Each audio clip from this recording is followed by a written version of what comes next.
She was only a poor maid with one old wrapper, but on the richest wedding day in Lagos, she ran inside the church, heart beating like a talking drum, and shouted, "Stop this wedding. This woman will finish his money and finish his life." Gasps the billionaire turned. Will he believe the maid, or throw her out forever? One brave girl. One wicked bride. One day that changed everything. This is the Nigerian love story you will never forget. Hit that subscribe button and tell us in the comment, which city or village are you watching from? The sun had not yet climbed high when Adana stood at the edge of Umui's village, holding a small raffia bag that carried everything she owned, 2 faded wrappers, 1 old blouse, a pair of rubber slippers, and the picture of her late father. The harmattan wind blew dust across the red earth, and the palm trees whispered as if they were begging her not to go. Her mother, Mama Ngozi, was crying quietly beside the mud house with the leaking roof. "My daughter," she said, wiping her face with the edge of her wrapper, "Lagos is far, and people there have hard hearts. Promise me you will keep your good heart and never forget where you come from." Adana knelt down, touched the ground, and promised. She was only 22, but her beauty was already the talk of many villages, skin like fresh palm oil, eyes that looked as though they carried secrets older than her, and a smile that made even old men feel young again. Yet beauty could not fix the leaking roof or buy medicine for her sick younger brother, Chibweek.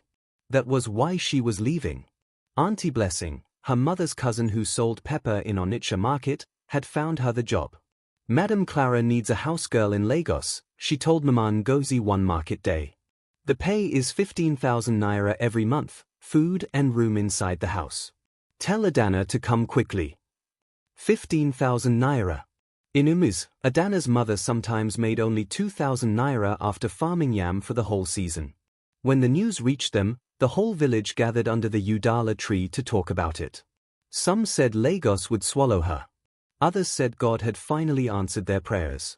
Adana herself said nothing. She only packed her small bag and prayed that night, kneeling in front of the wooden cross her father carved before he died. She asked God to make her strong, to help her send money home, and to protect her from the bad things people said happened to village girls in the big city. The bus came at 7 in the morning, coughing black smoke and carrying people who looked tired even before the journey began. Adana hugged her mother so tight that Mama Ngozi's tears wet her shoulder. Little Chibweek held her hand and refused to let go until the conductor shouted that the bus was leaving. Adana climbed inside, found a seat near the window, and waved until the village disappeared behind clouds of dust. The road was bad. The bus jumped inside potholes like a masquerade dancing. Some passengers were singing Igbo gospel songs, others were arguing about politics, and one woman was vomiting into a black polythene bag. Adana pressed her face against the glass and watched the villagers pass. Small houses, naked children running after goats, women carrying firewood on their heads. She wondered if she would ever see these things again the same way. Night fell before they reached Lagos. The bus entered the city like it was entering another world. Tall buildings with shining lights, cars that moved without noise, bridges that flew over water. Adana's mouth stayed open. She had never seen so many lights in one place. It was brighter than the moon in Umuis. The conductor shouted, "We have reached," and pushed everyone out at Oshodi. The air smelled of fuel and fried fish. People were rushing everywhere, shouting, selling pure water, calling passengers for the next bus. Adana stood there with her small bag, feeling smaller than an ant. A man wearing a dirty shirt tried to carry her bag and asked for money. She held it tight and shook her head. Then she saw a woman in a blue dress waving at her. It was Auntie Blessing's friend sent to collect her. "You are Adana?" the woman asked. Adana nodded. "Come, we are going to Ikoyi. That is where the big madam lives." They entered another bus, then a taxi, and finally walked through a quiet street where the houses were bigger than the whole of Umui's market square. Tall gates, flowers that smelled sweet even at night, cars that cost more than every farm in her village. The taxi stopped in front of a white house so tall Adana had to bend her neck to see the top.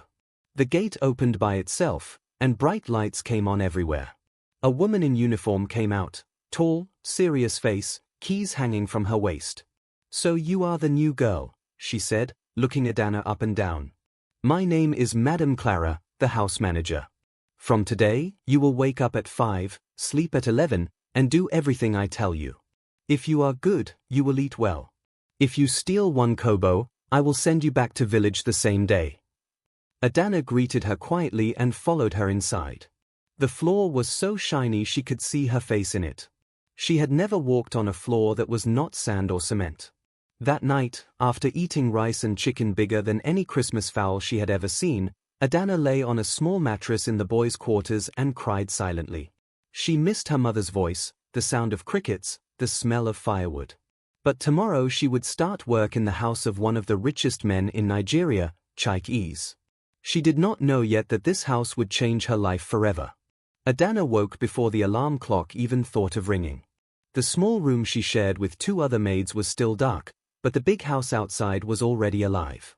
She could hear the generator humming like a giant bee, the security men talking in low voices, and the sweet smell of fresh bread coming from somewhere far. Madame Clara had told her the night before, 5 o'clock you stand up, no excuse.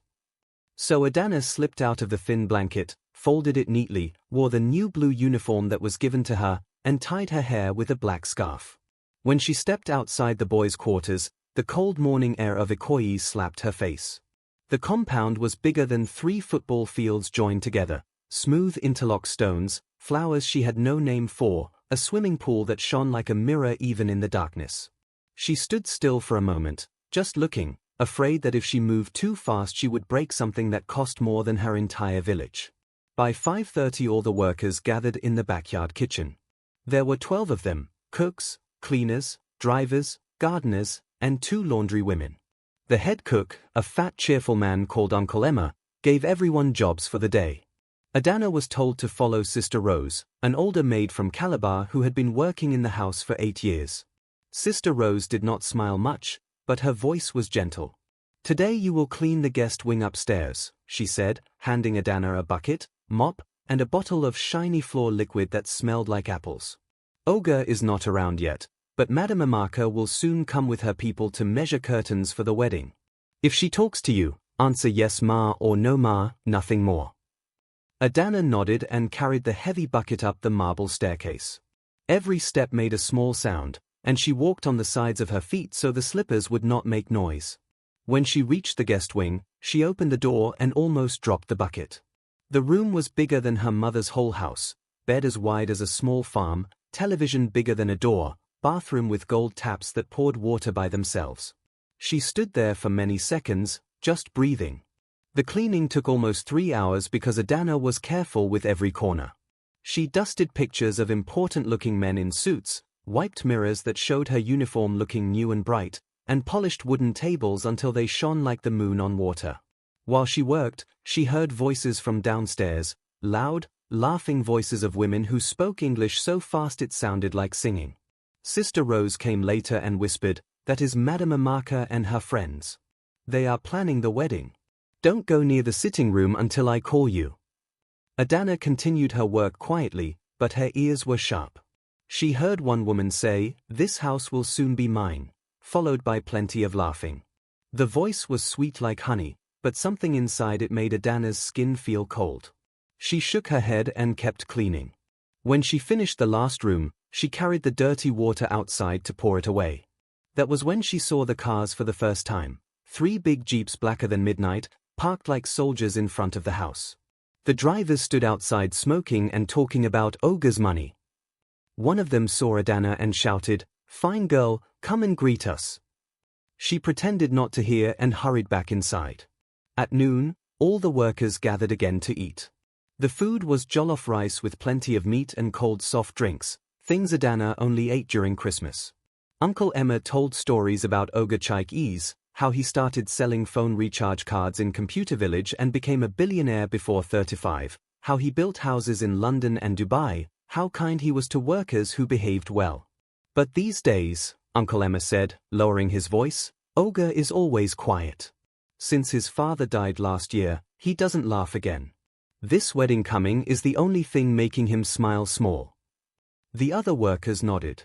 One driver said that Madame Amaka is too beautiful, Chai, but some of us don't trust her. Sister Rose quickly hushed him, but Adana heard every word. She ate quietly, tasting nothing, thinking about the cold voice she heard earlier. When they finished eating, Madame Clara came and inspected Adana's work upstairs. She walked from room to room, running her fingers over tables, looking for one spot of dust. She found nothing. "Good," she said, almost smiling. "Tomorrow you will start cleaning Ogre's private wing. Be careful there, everything inside costs more than your father's house."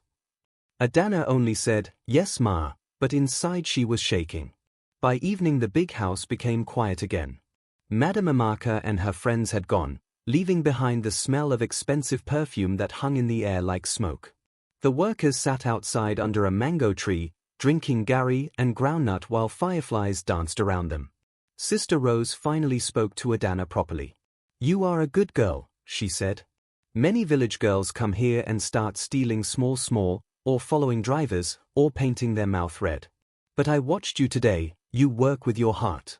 Keep it like that and God will lift you." Adana thanked her and went to her small room. She knelt down, prayed for her mother and Chibweek, then took out a small notebook Auntie Blessing gave her. With the light from her small torch, she wrote, "First day in Lagos. The house is too big. The people are plenty. I am afraid, but I will be strong. I must send money home next month." She closed the book, lay down, and listened to the quiet hum of the generator. Somewhere far inside the mansion, a clock struck 9. Adana did not know that tomorrow, for the first time, she would see the man who owned all this wealth, the man whose life she would one day save. Morning came with soft rain tapping on the roof like small fingers. Adana woke again before 5, but today her heart was beating faster than yesterday. Madame Clara had told her the night before, "Ogre is coming back from Abuja this morning. You will clean his private wing with Sister Rose. If he talks to you, answer small and keep your eyes down. Rich men don't like village girls staring." Adana bathed quickly with cold water, wore the same blue uniform that was already becoming familiar, and tied her scarf tighter than usual. While she brushed her teeth outside, she watched the security men open the big gate for the gardeners who were cutting grass that looked softer than any mat she had ever slept on. The whole compound smelled of wet flowers and fresh earth.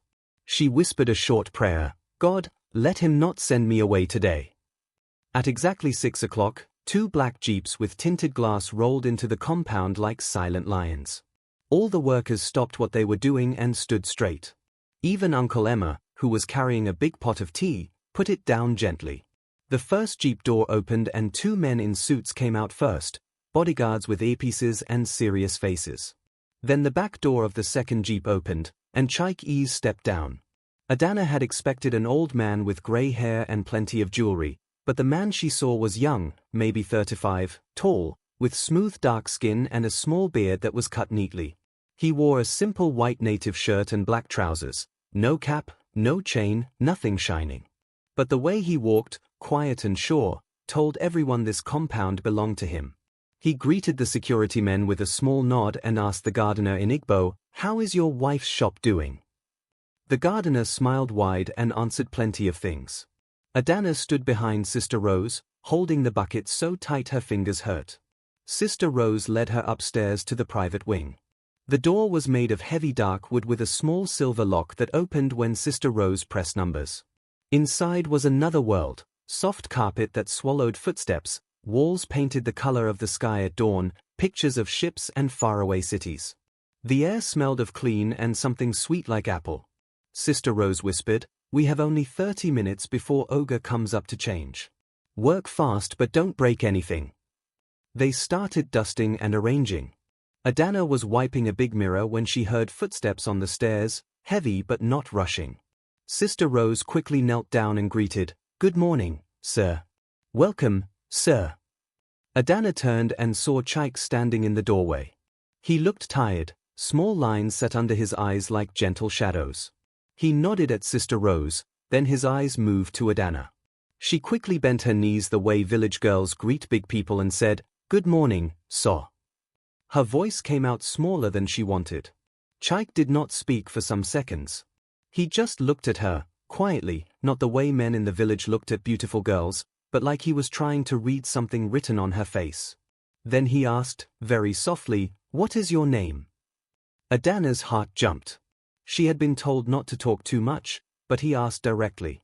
"Adana, sir," she answered, keeping her eyes on his shoes that were shining like black mirrors. Adana, he repeated, tasting the name like new palm wine. You are new? Yes, sir, I came 2 days ago, she said. Sister Rose shifted small, afraid Adana would say too much, but Chaik only nodded.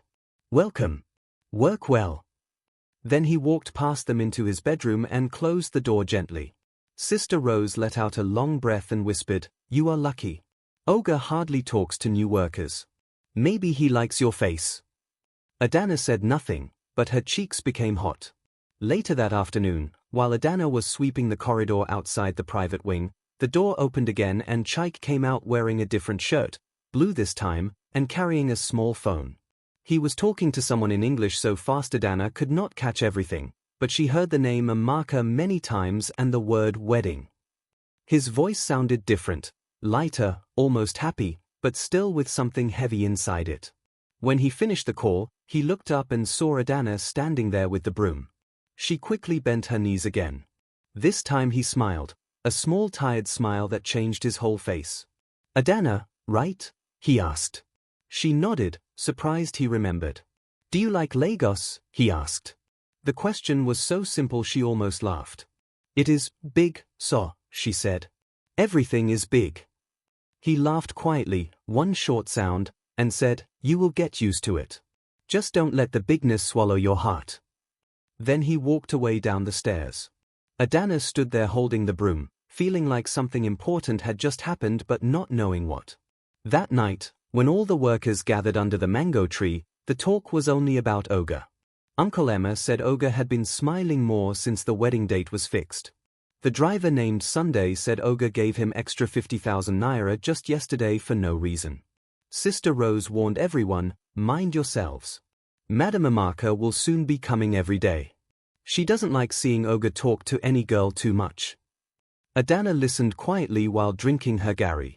In her small notebook, under the torchlight, she wrote only one line, Today Oga spoke to me twice. He has sad eyes, but his smile is kind. She closed the book, lay down, and for the first time since she left Umus, she fell asleep without crying. The first time Adana saw Amaka properly, it was a Saturday morning and the sun was already hot by 9 o'clock. A red Range Rover with plates that read Amaka 1 drove into the compound making plenty of noise, horn pressing like it was angry at the gate. The driver jumped down and opened the back door, and Amaka stepped out slowly, the way actresses step out in Nollywood films. She was tall, light-skinned like fresh milk, with long Brazilian hair that fell to her waist and moved even when there was no wind. Her dress was short, red, and tight, gold bangles sang on her wrists, and her shoes were so high Adana wondered how any human being could walk. Every worker in the compound stopped moving. Even the gardener's cutlass hung in the air. Amaka did not greet anyone, she just looked around like she was counting how many things she would soon own. Madame Clara ran out wiping her hands on her apron and greeted her with plenty of ma and bent knees. Amaka answered with a small smile that never reached her eyes. She walked straight into the main sitting room, followed by two friends who carried big handbags and laughed too loud.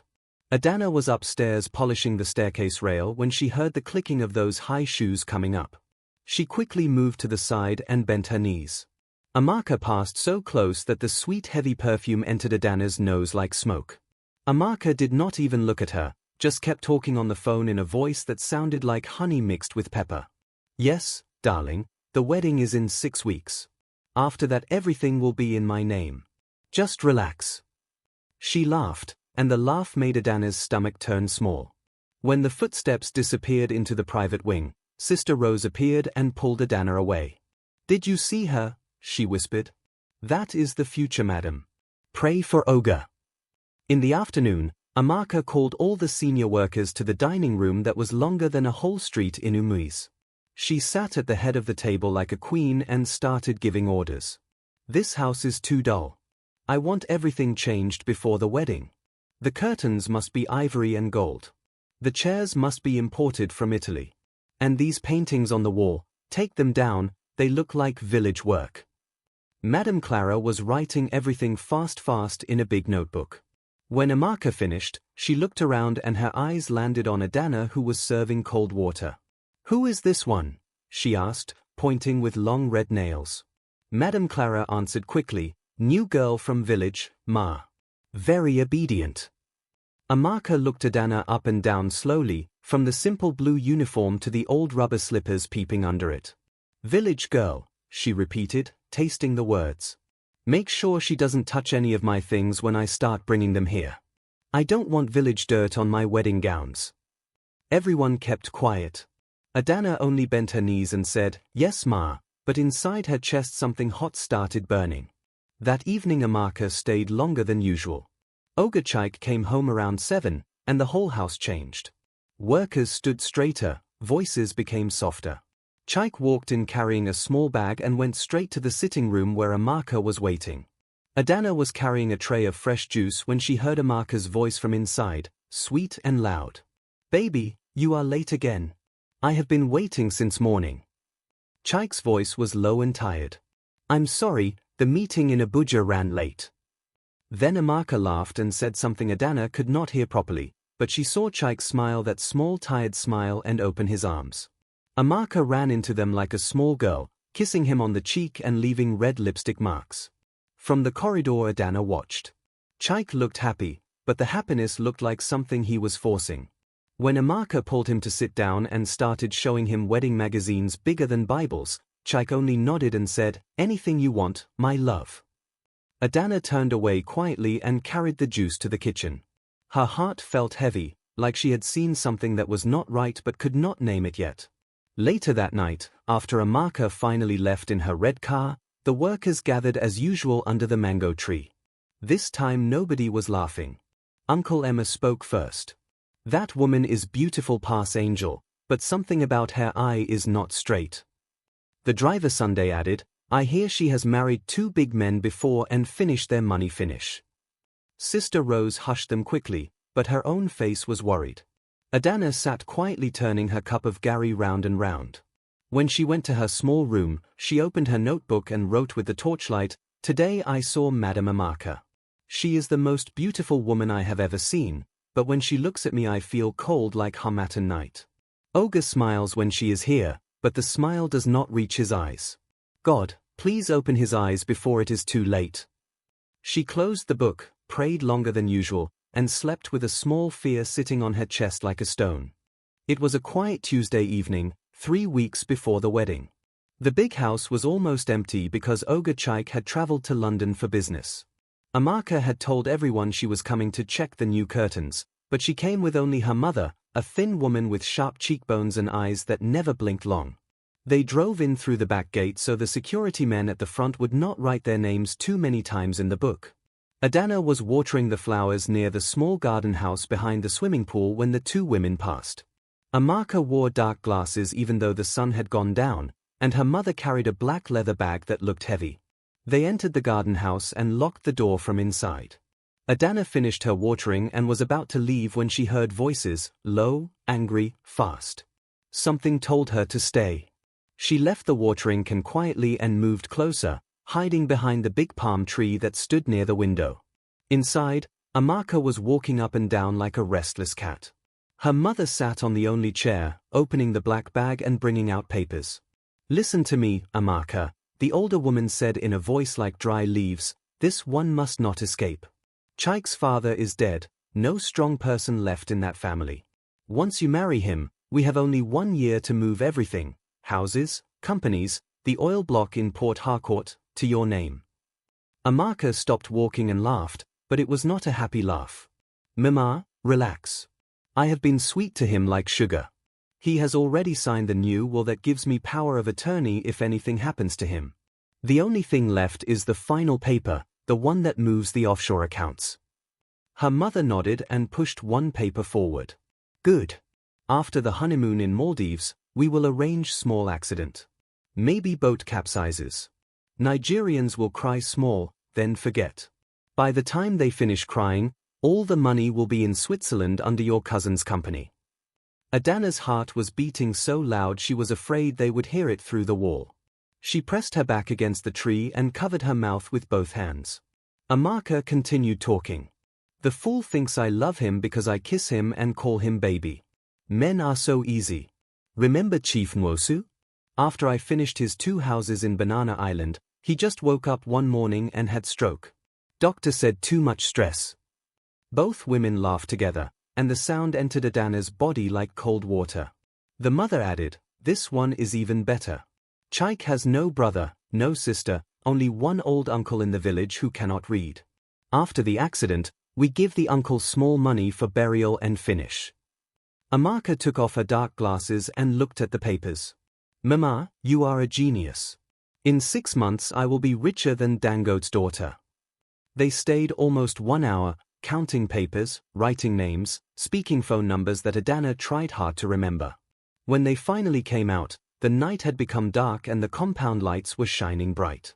Amaka locked the garden house and threw the key inside her handbag. They walked past the palm tree without seeing Adana, who was now sitting on the ground with her knees to her chest, shaking. The red car started and drove away quietly through the back gate. Only when the sound of the engine disappeared did Adana stand up. Her legs felt like water. She ran to the boys' quarters, entered the small toilet, locked the door, and cried without making any sound. She had always heard stories of wicked women who finish men, but hearing it with her own ears was different. Ogre Chaik's kind face came to her mind, the way he asked her name, the small tired smile. In that moment she knew, if nobody told him, he would die. That night Adana could not sleep. She lay on her small mattress listening to Sister Rose snoring softly beside her. Every time she closed her eyes, she heard Amaka's laugh and her mother's dry voice talking about boat accident and Switzerland money. Around 2 o'clock she stood up quietly, took her torch and notebook, and wrote everything she could remember, names, numbers, the word offshore, the plan for 1 year. Her hand was shaking so much the writing looked like a child's. When she finished, she tore the pages carefully and hid them inside the small bag that still carried the picture of her late father. Then she knelt down and prayed the longest prayer of her life. God of Umuis, you see everything. Don't let them kill him. Show me what to do. I am only a poor maid, but you are the father of the fatherless. Tears fell on the floor as she prayed. Outside, the big house stood quiet and beautiful under the moon, hiding the poison growing inside it like a snake in a basket of flowers. 2 nights after she hid in the palm tree, Adana was sent to the private wing to drop fresh towels. Ogre Chaik had returned from London and everyone walked on eggshells because the wedding was now only 19 days away. Amaka had been coming every day, bringing designers, pastors, magazine people, and leaving perfume and loud laughter behind her. That evening the house was fuller than usual. Adana carried the pile of white towels up the stairs, moving quietly the way Sister Rose taught her.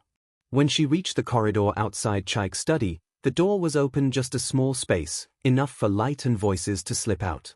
She was about to knock when she heard Amaka's voice inside, low and sharp, not the sweet baby voice she used in front of Chaik. Adana froze. Amaka was speaking on the phone. "Listen to me carefully, Barrister Okeke. The new will is signed, but I need the postnuptial agreement ready before the wedding night. Everything, Lagos houses, the Lekki land, the shares in the telecom company, must move to me immediately after the marriage. If Chaik dies without children, I inherit everything. No questions." There was a short silence, then Amaka laughed. "Yes, exactly. The life insurance is already 1 billion naira. The accident will look very natural. People drown in Maldives every year." Adana's knees started shaking. She pressed the towels against her chest so they would not fall. The voice on the other side of the phone said something Adana could not hear clearly, but Amaka answered fast. No, the fool trusts me completely. He even gave me the password to his small phone because I said I wanted to surprise him with honeymoon tickets. Men and love." She laughed again, then her voice became ice. "Just make sure the doctor you paid is on the honeymoon trip. 1 small injection at night, heart attack, finished. The world will cry for 2 days and move on." Adana felt her stomach turn. She took 1 quiet step back, but the floor made a tiny sound. Amaka stopped talking.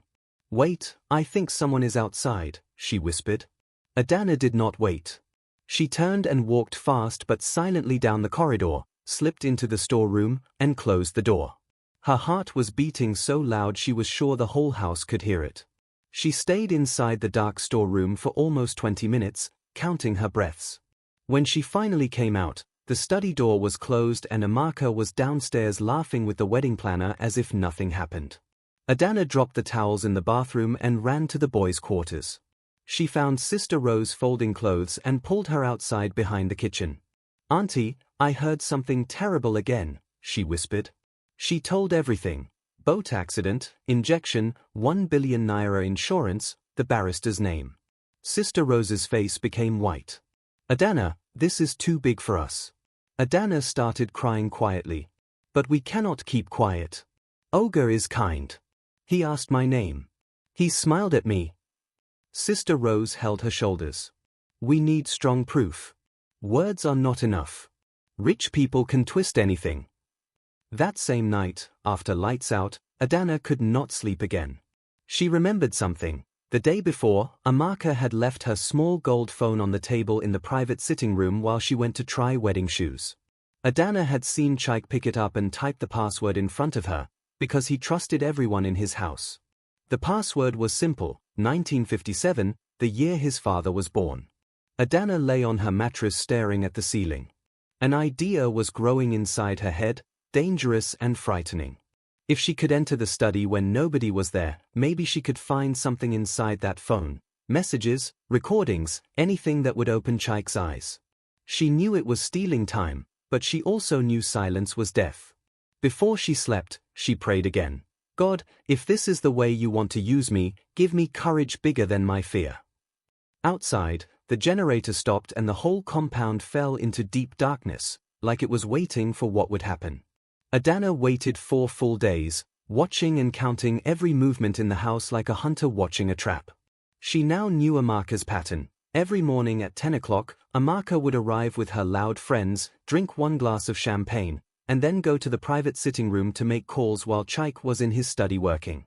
At exactly 11:30 she would leave the gold phone on the small side table and go upstairs with the wedding planner to try veils and jewelry. That was the only window, 15 minutes when the phone was alone and the study door was locked from inside. Adana's hands shook every time she thought about it. She had never stolen anything in her life, not even a groundnut from a neighbor's farm. But this was not stealing, this was saving a life. On the 5th day, the sky was heavy with rain that refused to fall. Amaka came earlier than usual, wearing a white dress that cost more than Adana's village school building. She kissed Chaik quickly on the cheek, left a red mark, and told him, "Darling, I have to call the designer in Paris, give me 30 minutes. Chaik only nodded and went back to his laptop. Adana was polishing the staircase, moving slowly, counting seconds in her head. When Amaka climbed the stairs with the planner, laughing about diamonds, Adana saw the gold phone lying on the table like a sleeping snake. She waited until the footsteps disappeared, then walked normally, no running, so the security camera would not notice anything strange. She picked up the phone with the corner of her apron so her fingers would not leave prints, typed 1957, and the screen opened. Messages made her knees weak. There were hundreds of chats with Barrister Okeke, with Mama, her mother, with a doctor in Victoria Island whose name she wrote quickly on a small piece of paper she hid inside her bra. One voice note from Mama said, "After the injection, make sure the body is flown back fast. We don't want autopsy in Maldives." Another from the barrister, post-nup signed and notarized. "Once the ring is on her finger, everything is hers if he dies within 2 years." Adana's eyes filled with tears, but she forced them back. She opened the voice recorder app and saw a folder named For My Love. Inside were 6 recordings.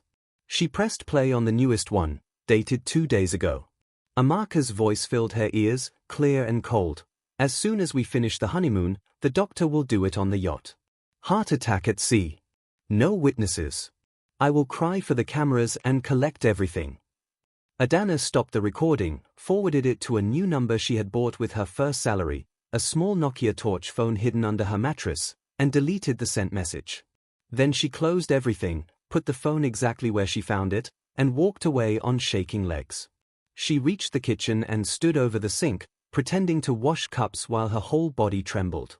Sister Rose saw her face and pulled her outside. "Did you do it?" she whispered. Adana could only nod. Sister Rose hugged her quickly. "You are brave, past soldier. Now keep quiet and pray nobody saw you." The rest of the day passed like a dream. Amaka left at 2 o'clock, blowing kisses to Chaik. Chaik himself came to the kitchen later and asked Uncle Emma for tea. When he saw Adana, he smiled that small tired smile and said, "Adana, you look serious today. Everything okay?" She almost told him right there, but the words stuck in her throat. She only bent her knees and said, "Yes sir, everything is fine." He nodded and walked away. That night she transferred the recording to the small phone, hid it inside the picture frame of her father, and cried until her pillow was wet. For the next week Adana lived like a ghost in the house. She cleaned, she served, she smiled when spoken to, but inside she carried fire. She now had proof stronger than anything, Amaka's own voice planning murder. She wrote a short letter in her best handwriting. "Oga sir, please listen to this recording alone. It is from Madam Amaka's phone. She wants to kill you after the wedding. I am only a maid but I cannot keep quiet and watch you die. Forgive me for entering your place without permission. Adana." She folded the letter around the small memory card from the torch phone and kept it inside her Bible. Every day she looked for a chance to give it to Chaik alone, but Amaka was always near him now, holding his hand, kissing his cheek, watching everyone like a hawk. The wedding was only 12 days away, and time was running out faster than sand in a broken hourglass. Kindly hit that subscribe button so you don't miss out on the part 2 of this lovely story.